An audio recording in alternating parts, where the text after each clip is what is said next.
السلام عليكم ورحمة الله وبركاته. بسم الله الحمد لله والصلاة والسلام على رسول الله وعلى آله وصحبه أجمعين أما بعد. فقال الله تعالى في كلامه المجيد قل هو الله أحد বলো তিনি আল্লাহ একক। সম্মানিত দর্শকবৃন্দ, আমি আজকে সূরা আল ইখলাসের 1 নম্বর আয়াতের তাফসীর সংক্ষিপ্তভাবে আলোচনা করব। তো সূরা আল ইখলাসের 1 নম্বর আয়াতে বলা হয়েছে কুল হুয়াল্লাহু আহাদ, বলো তিনি আল্লাহ একক। অর্থাৎ আল্লাহ রাব্বুল আলামিন হচ্ছেন এমন একক যার কোনো দৃষ্টান্ত নেই, যার কোনো প্রতিদ্বন্দ্বী নেই, যার কোনো সমকক্ষ নেই, যার কোনো সমতুল্য নেই। আল্লাহ রাব্বুল আলামিনের একটি নাম হলো আহাদ। এই আহাদ শব্দটি পবিত্র কুরআনুল কারীমে শুধুমাত্র একবার ব্যবহার করা হয়েছে, যেটি ব্যবহার করা হয়েছে শুধুমাত্র সূরা ইখলাসের 1 নম্বর আয়াতে।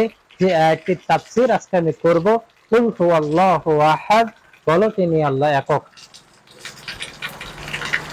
আল্লাহ রাব্বুল আলামিনকে তার সত্তা, নাম, গুণ, কর্ম এবং ইবাদতে একক হিসেবে মনে করা, এটাই হচ্ছে এই আয়াতের তাফসীর।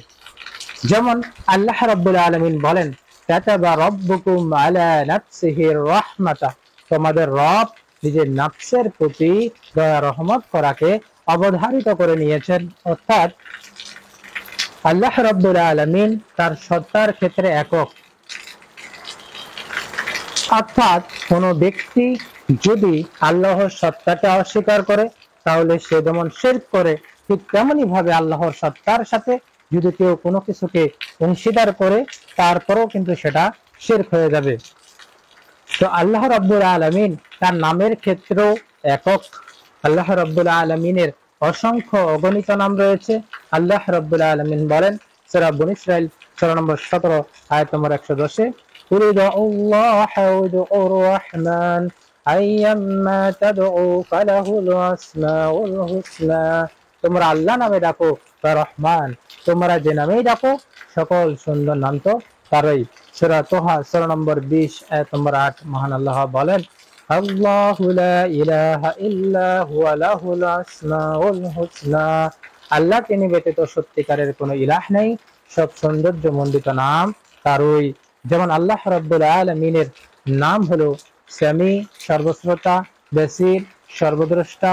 আল্লাহ রাব্বুল আলামিনের নাম হলো রহমান, অতি করুণাশীল, রহিম, দয়ালু। তো এভাবে আল্লাহ রাব্বুল আলামিনের অসংখ্য অগণিত নাম রয়েছে, যে নামগুলোর ক্ষেত্রে তিনি একক। সুতরাং আল্লাহ রাব্বুল আলামিনের কোনো নামকে অস্বীকার করা যেমন যাবে না, ঠিক তেমনি ভাবে আল্লাহর রহমান হওয়া, বান্দার রহমান হওয়া একই রকম এটা বলা যাবে না, এটি মনে করা যাবে না। যেমন আল্লাহ রাব্বুল আলামিন হচ্ছেন আলিম, যিনি সবকিছু জানেন। এখন বান্দা তার নাম আলিম হতে পারে, কিন্তু বান্দা কি সবকিছু জানে? সবকিছু জানে না। সুতরাং বান্দাহর আলিম হওয়া, আল্লাহর আলিম হওয়া, এ দুটি এক নয়। সুতরাং নাম এবং সাধারণ অর্থে মিল থাকা এর বাস্তবে অংশীদার হওয়াকে আবশ্যক করে না। আল্লাহ রাব্বুল আলামিন তার গুণের ক্ষেত্রেও একক। যেমন আল্লাহ রাব্বুল আলামিনের একটি নাম হলো আল লাতীফ। আল লাতীফ শব্দের অর্থ হলো সূক্ষ্মদর্শী, স্নেহশীল।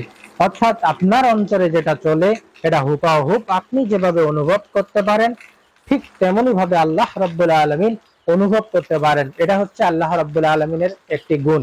এখন পৃথিবীতে এমন কোনো ব্যক্তি নেই যে অন্য আরেকজন ব্যক্তির অন্তরে যেটা চলছে এটা হুবহু অনুভব করতে পারে, আন্ডারস্ট্যান্ড করতে পারে।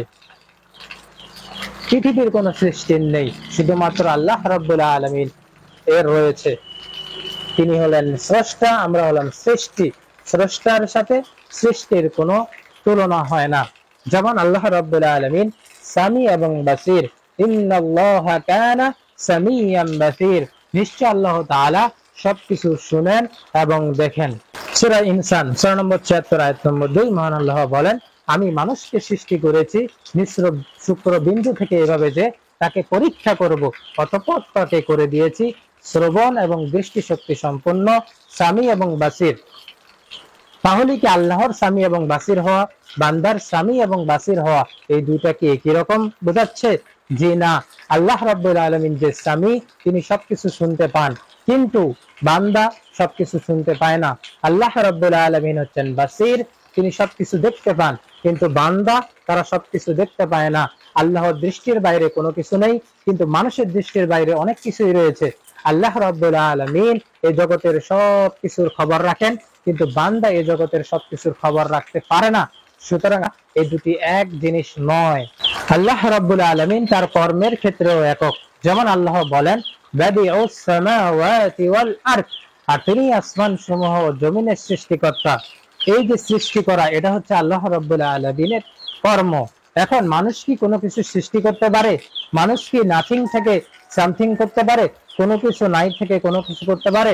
জি না, পারে না। যেটা আল্লাহ রাব্বুল আলামিন পারে, কোনো কিছু নাই থেকে কোনো কিছু বানানো, এটা কিন্তু মানুষ পারে না। মানুষ শুধুমাত্র আল্লাহর কোন সৃষ্টি থেকে অন্য একটা জিনিসে রূপান্তর করতে পারে মাত্র, কিন্তু কোনো কিছু সৃষ্টি করতে পারে না। আমরা যদি এটাকে সৃষ্টি বলি, তারপরও সেটা আল্লাহর সৃষ্টির সাথে তুলনীয় নয়। লাইসা কামিসলিহি শাইউন, কোনো কিছুই তার সদৃশ্য নয়। ওয়া লাম ইয়াকুল্লাহু কুফুয়ান আহাদ, তার সমতুল্য কোনো কিছুই নেই। এখন কোন ব্যক্তি যদি আল্লাহর যে তাকদীর লেখনী, আল্লাহ রাব্বুল আলামিন আসমান সমূহ এবং জমিন সৃষ্টির 50,000 বছর পূর্বে আমাদের তাকদীর লিখে রেখেছেন। এই যে আল্লাহর লেখা, এই লেখাটা হচ্ছে আল্লাহ রাব্বুল আলামিনের কর্ম। এখন কেউ যদি আল্লাহর কর্মকে অস্বীকার করে, তাহলে সে শিরক করে। আবার কেউ যদি বলে আল্লাহর কর্ম মানুষের কর্মের মতো, তাহলে এটা কিন্তু শিরক হয়ে যাবে। সুতরাং আল্লাহর সত্তা, নাম, গুণ, কর্মে তিনি একক, এবং ইবাদতের ক্ষেত্রেও আল্লাহ রাব্বুল আলামিন একক। যেমন আমরা বলি যে লা ইলাহা ইল্লাল্লাহ, এই লা ইলাহা ইল্লাল্লাহ এর মধ্যে দুইটি অংশ রয়েছে। একটি হলো না বাদক লা ইলাহা, আরেকটি হলো হ্যাঁ বাচক ইল্লাল্লাহ। যখন কোন ব্যক্তি লা ইলাহা এর সাক্ষ্য দিবে, তখন পৃথিবীতে আল্লাহ রাব্বুল আলামিন ব্যতীত যতগুলো বাতিল মাবুদ রয়েছে, সবগুলোকে অস্বীকার করা বোঝাবে। যখন ইল্লাল্লাহ বলা হবে, তখন একমাত্র সত্য ইলাহ আল্লাহ রাব্বুল আলামিনকে স্বীকার করে নেওয়া হবে। যেমন আল্লাহ রাব্বুল আলামিন বলেন সূরা হজ 22 নম্বর সূরা 62 নম্বর আয়াতে, যালিকা বিআন্নাল্লাহা হুয়াল হক ওয়া আন্নামা ইয়াদউনা মিন দুনিহি হুয়াল বাতিনু ওয়া আন্নাল্লাহা হুয়াল আলিয়্যুল কাবীর। আর এটা এজন্য যে নিশ্চয় আল্লাহই সত্য, এবং তারা তার পরিবর্তে যাকে ডাকে অবশ্যই তা বাতিল। আর নিশ্চয় আল্লাহ সমুচ্চ মহান।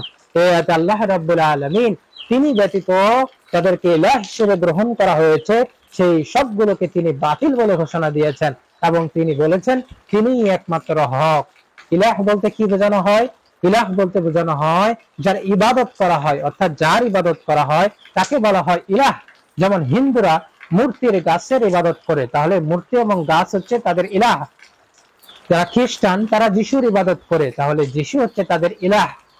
তো এইভাবে যতগুলো ইলাহ রয়েছে, এই ইলাহ গুলো কোনটাই সত্য ইলাহ না, হক ইলাহ না। হক ইলাহ হচ্ছেন একমাত্র আল্লাহ রাব্বুল আলামিন, এবং তিনি একমাত্র ইবাদতের যোগ্য ইলাহ। আমরা সালাতে বলি ইয়াকা না'বুদু, আমরা একমাত্র আপনারই ইবাদত করি, ওয়া ইয়াকা নাস্তাঈন, এবং একমাত্র আপনারই নিকটে সাহায্য প্রার্থনা করি। যুগে যুগে আল্লাহ রাব্বুল আলামিন যত নবী এবং রাসূলকে পৃথিবীতে পাঠিয়েছেন, তাদেরকে পাঠিয়েছেন এই কারণে যে মানুষ যেন আল্লাহর ইবাদত করে, তার ইবাদতে কোনো কিছুকে শরীক না করে। সূরা নাহল সূরা নম্বর 16 আয়াত নম্বর 36, মহান আল্লাহ বলেন ওয়ালাকাদ বাআসনা ফি কুল্লি উম্মাতির রাসূলান আন ইবুদুল্লাহা ওয়াজতানিবুত তাগুত। আমি প্রত্যেক উম্মতের মধ্যে রাসূল প্রেরণ করেছি এই মর্মে যে তোমরা আল্লাহর আনুগত্য করো এবং তাগুত থেকে নিরাপদ থাকো। তাহলে আমরা বুঝলাম আল্লাহ রাব্বুল আলামিন তার ইবাদতের ক্ষেত্রেও একক, তার কোনো শরীক নেই। সূরা আন-আনাম 6 নম্বর সূরা 162 নম্বর আয়াতে আল্লাহ রাব্বুল আলামিন বলেন কুল ইন্না সালাতি ওয়া নুসুকি ওয়া মাহইয়ায়া ওয়া মামাতি লিল্লাহি রাব্বিল আলামিন, বলুন নিশ্চয় আমার সালাত, আমার কুরবানি, আমার জীবন, আমার মৃত্যু আল্লাহর জন্য, যিনি সকল সৃষ্টির রব, তার কোনো শরীক নেই। অর্থাৎ আল্লাহ তার সত্তা, নাম, গুণ, কর্ম এবং ইবাদতের ক্ষেত্রে একক। কুল হুয়াল্লাহু আহাদ, বলো তিনি আল্লাহ এক ও অদ্বিতীয়। তিনি হলেন এমন একক যার কোনো প্রতিদ্বন্দ্বী নেই, সমকক্ষ নেই, সাদৃশ্য নেই, সমতুল্য নেই। তিনি হলেন আহাদ, আল্লাহ রাব্বুল আলামিনের একটি গুণবাচক নাম। সুবহানাকা আল্লাহুম্মা বিহামদিকা আশহাদু আল্লা ইলাহা ইল্লা আনতা আস্তাগফিরুকা ওয়া আতুবু ইলাইক। আসসালামু আলাইকুম।